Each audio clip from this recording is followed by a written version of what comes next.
ചില ട്വിസ്റ്റ് എന്ന് പറഞ്ഞവരെ ഇന്ന് ഫെബ്രുവരി 14 ഇന്ന് വാലന്റൈൻസ് ഡേ ആണ്. ഈ തിരുനാളിന്റെ മംഗളങ്ങൾ നിങ്ങൾക്ക് എല്ലാവർക്കും സ്നേഹപൂർവ്വം നേരുകയാണ്. വാലന്റൈൻസ് ഡേ എങ്ങനെയാണ് തിരുനാളാകുന്നത് എന്ന് ചോദിച്ചാൽ, ഇത് വിശുദ്ധ വാലന്റൈനെ ഓർക്കുന്ന ദിവസമാണ് ഫെബ്രുവരി 14. എന്തിനാണ് വാലന്റൈൻസ് ഡേ അല്ലെങ്കിൽ വിശുദ്ധ വാലന്റൈന്റെ തിരുനാൾ ദിവസം പ്രണയ ദിനമായിട്ടൊക്കെ മറ്റുള്ളവർ കൊണ്ടാടുന്നത് എന്ന് ചോദിച്ചാൽ, അതിനുള്ള കാരണം ഇത്ര മാത്രമേ ഉള്ളൂ. വിവാഹം കഴിക്കുന്നത് രാജനിയമപ്രകാരം തെറ്റായിട്ട് കരുതിയിരുന്ന ഒരു കാലഘട്ടം ഉണ്ടായിരുന്നു. എന്ന് പറഞ്ഞാൽ ഒരു പ്രത്യേക രാജ്യത്ത് ആ നാട്ടിലെ യുവജനങ്ങള് യുദ്ധത്തിൽ പങ്കെടുക്കാൻ വേണ്ടി, സൈന്യത്തിൽ ചേരാൻ വേണ്ടിയിട്ട് കല്യാണം കഴിക്കുന്നത് പോലും നിഷിദ്ധമായിരുന്ന ഒരു കാലഘട്ടം. അപ്പൊ വിവാഹം എന്ന കൂദാശ അതിലൂടെ ഇല്ലാതാകുന്നു എന്ന് മനസ്സിലാക്കിയ ഒരു വിശുദ്ധൻ അദ്ദേഹം വിവാഹത്തിന് രഹസ്യമായിട്ട് അറേഞ്ച്മെന്റ്സ് ചെയ്തു കൊടുക്കുകയാണ്. അങ്ങനെ ശിക്ഷിക്കപ്പെട്ട ഒരു വിശുദ്ധനെ ഓർക്കുന്ന ദിനമാണ് വാലന്റൈൻസ് ഡേ. അത് പിന്നീട് ഇങ്ങനെ രൂപമാറ്റം വന്ന് ഇത് പ്രണയ ദിനമായിട്ടൊക്കെ മാറി എന്നുള്ളതാണ്.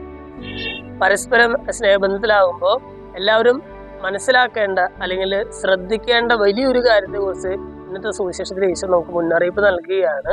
ഒരുവൻ ലോകം മുഴുവൻ നേടിയാലും തന്റെ ആത്മാവിനെ നഷ്ടപ്പെടുത്തിയാൽ അവന് അതുകൊണ്ട് എന്ത് പ്രയോജനം? സ്വന്തം ആത്മാവിന് പകരമായിട്ട് അവൻ എന്ത് നൽകും? വളരെ മനോഹരമായിട്ടുള്ള ഒരു വചനഭാഗമാണ്. നമ്മൾ ലോകത്തിൽ എന്തൊക്കെ നേടിയാലും, ആരുടെയൊക്കെ സ്നേഹം നേടിയാലും ദൈവം പറയുകയാണ്, നിന്റെ ആത്മാവിനെ നീ നഷ്ടപ്പെടുത്തിയാൽ അതുകൊണ്ട് നിനക്ക് എന്ത് പ്രയോജനമാണുള്ളത്? ഈ ലോകത്തെ എല്ലാ കാര്യങ്ങളും നേടി, പക്ഷെ നിന്റെ ആത്മാവിന് പകരമായിട്ട് നീ എന്ത് നൽകും എന്ന് പറഞ്ഞാൽ നമ്മുടെ ആത്മാവിന് അത്രമാത്രം വിലയുണ്ട് എന്നാണ് അർത്ഥം. അതായത് നീ ലോകത്തിൽ നേടിയെടുക്കുന്ന ഒരു കാര്യത്തിന് പോലും നിന്റെ ആത്മാവിന് പകരം വെക്കാനായിട്ട് സാധിക്കുകയില്ല എന്ന് പറയുകയാണ്. നമ്മളൊരെ ഇന്ന് നമ്മൾ വാലന്റൈൻ്റെ തിരുനാൾ നമ്മൾ ആഘോഷിക്കുമ്പോൾ, വിശുദ്ധ വാലന്റൈനെ കുറിച്ച് നമ്മൾ ഓർക്കുമ്പോൾ നമ്മൾ ഓർക്കേണ്ട വലിയൊരു കാര്യം ഇത് തന്നെയാണ്, അല്ലെ? സ്വന്തം ആത്മാവിനെ നഷ്ടപ്പെടുത്തിയിട്ടുള്ള ഒരു സ്നേഹബന്ധങ്ങളും നമുക്ക് വേണ്ട.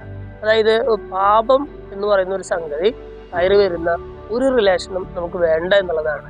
ഇന്നത്തെ സുവിശേഷ ഭാഗമായി ചെയ്യുമ്പോൾ സ്വന്തം ആത്മാവിനെ നഷ്ടപ്പെടുത്താതെ മറ്റുള്ളവരെ ആത്മാർത്ഥമായിട്ട് സ്നേഹിക്കാനുള്ള ഒരു കൃപയ്ക്കായിട്ട് നമുക്ക് പ്രാർത്ഥിക്കാം.